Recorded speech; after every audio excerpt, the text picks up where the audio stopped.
This is the hardest role to recruit for in your MSP. But when you get it right, it can lead to an explosion in sales. Now, you thought it was hard finding a decent level 3 technician or a service desk manager. Well, no, this role is even harder. And even though thousands of people can do it, you wouldn't want to hire the vast majority of them.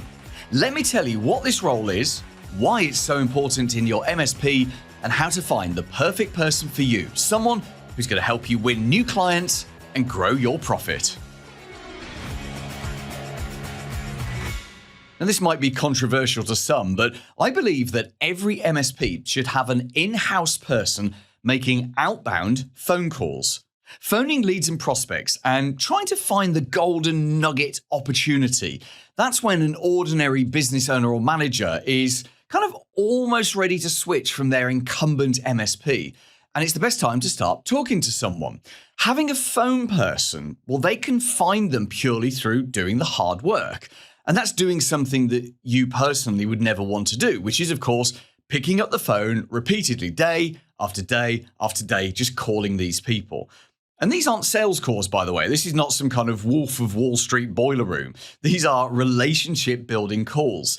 The real only purpose of the call is to find out who is nearly ready, willing, and able to have a conversation about switching MSPs, and then book in a 15-minute video discovery call with them, with whoever does the selling in your business, which of course might be you, or you might have a salesperson. And then you or the salesperson does the heavy lifting of booking the actual face-to-face sales appointment and of course closing the client. But I know that you can do that. If I can get you in front of the right people, you can do that, right?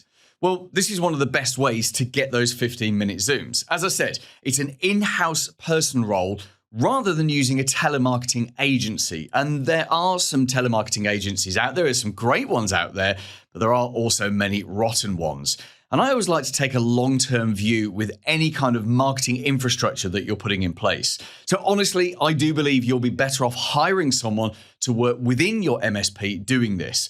And they may actually be based at home, but they're just doing it for you. They're not doing it for anyone else. And a back-to-work mom is great for this. You're looking for someone who has had a career break, but who was previously in a professional role, and yet they have no desire to return back to that lifestyle for whatever reason.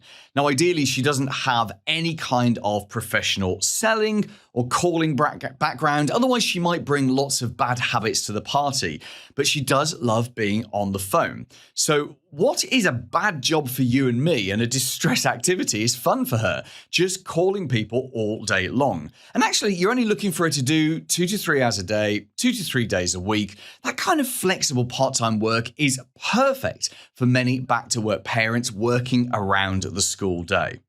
So anyway, let's assume that you're committed to that role. I've hired and fired lots of telephone people, and I advise all of the members of my MSP Marketing Edge service to go out and get one. And I've noticed that there are 3 critical success factors in any phone person. The first is that they need marketing support.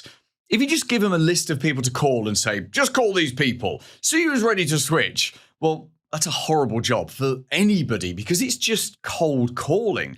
And there's not a human on the planet who really likes cold calling. Let's be honest. Anyone that says they do, well, would you want to just cold call people all day long? Me neither. I'd rather do anything. I'd rather lose a finger than do cold calling. So a better option is warm calling. And this is where you set up a marketing system to build audiences, grow relationships with those audiences, and then the final stage of what you're trying to do here, which is to convert relationships. You're looking to convert them from being a lead to being a prospect to being a client. We're talking here about the 3-step lead generation system that I often talk about in my YouTube videos and on the podcast because it is so very powerful.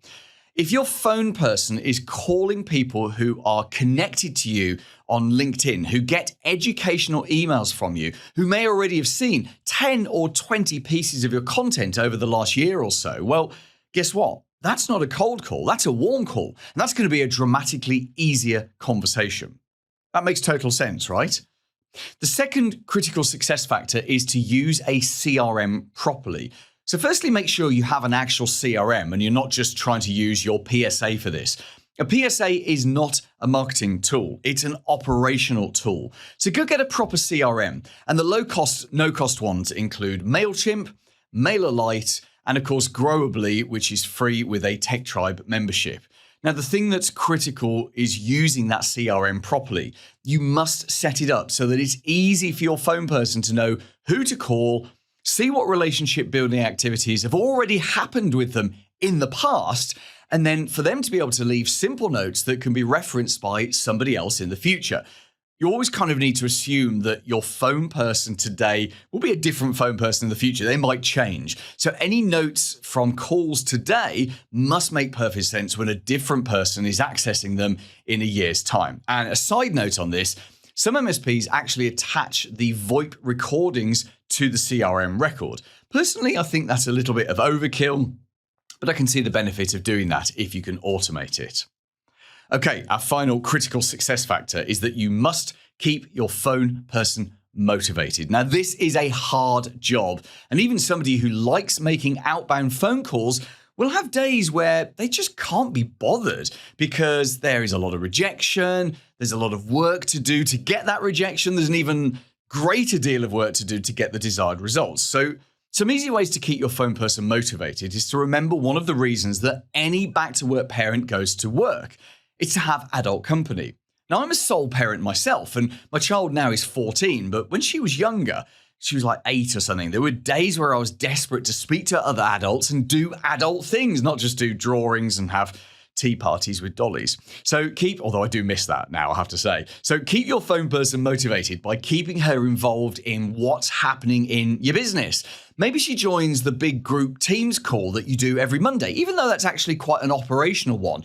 It helps her to feel that she's part of something, part of the team, that what she does matters. She can see the results of her work as new clients come on board and start to be discussed by your technicians. Maybe if on Fridays, if you do a team lunch, you get her involved in that. Either she comes into the office to take part in it, or you send a pizza to her home so everyone is having pizza in the office or at home at the same time and jumps on a Teams call, which is a social. And definitely, of course, get her involved in social events. There's one more thing that I recommend that you do, and it does require a little more of your time, but the payoff from this is massive. And that's where you coach your salesperson.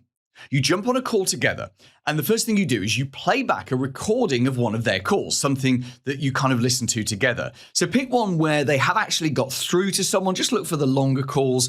You want one where they've had a conversation with someone, not just where they've been rejected from the gatekeeper.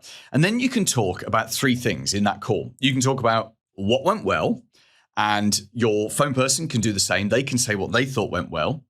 And then you can talk about what didn't go so well. And again, your phone person does the same, what they thought didn't go so well. And then finally, you talk about one thing that they should do differently next time. So what goes well, or what went well, what didn't go so well, what should you do differently next time?